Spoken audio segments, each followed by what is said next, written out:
یزید کے دربار کے اندر حضرت بی بی زینب کو جب ایز کیپٹیوز لے کے آیا گیا، قیدی لے کے آیا گیا، اب ہم ذرا اس کے حالات دیکھتے ہیں کہ وہاں پہ وہ کیا کہتی ہیں اور وہاں سے تاریخ ایک کیسی رقم ہوتی ہے. یزید did not know کہ یہاں پہ ہسٹری فلپ ہو جائے گی. پرائمریلی دیکھنے میں تو وہ جیت گیا تھا، لیکن اس جیت کو بی بی زینب نے کیسے ہار میں کنورٹ کیا اور وہ کیسے پرسیپشن وہاں سے آہستہ آہستہ بلڈ ہونی شروع ہوئی. حضرت بی بی زینب اپنے سمن کا، اپنی اسپیچ کا آغاز، میں غلطی نہ کروں اس لیے میں تھوڑا سا اس کو دیکھوں گی، وہ شروع کرتی ہیں تمام تعریف اللہ کے لیے ہے جو تمام جہانوں کا رب ہے، اور درود ہو میرے نانا محمد صلی اللہ علیہ وآلہ وسلم اور ان کی آل پر. درود شریف ہم پڑھتے ہیں تو ہم حضرت ابراہیم علیہ السلام کے ساتھ ہم حضرت محمد صلی اللہ علیہ وآلہ وسلم کی آل کے اوپر بھی درود بھیجتے ہیں.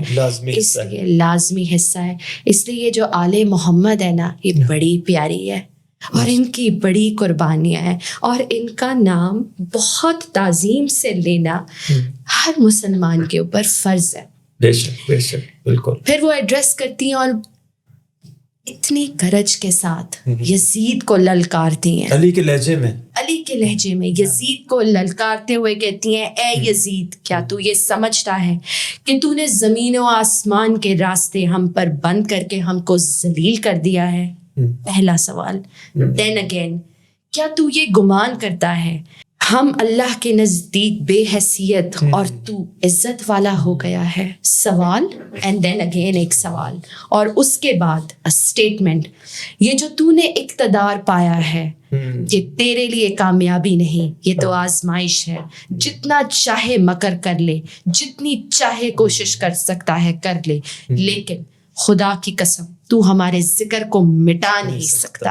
اور سورہ آل عمران کی اس میں بہت ریلیونٹ آیت ہے، اینڈ دیٹ از آیت نمبر 178، اور وہ کچھ اس طرح ہے، اور کافر ہرگز یہ گمان نہ کریں کہ ہم جو انہیں ڈھیل دیتے ہیں وہ ان کے لیے بہتر ہے.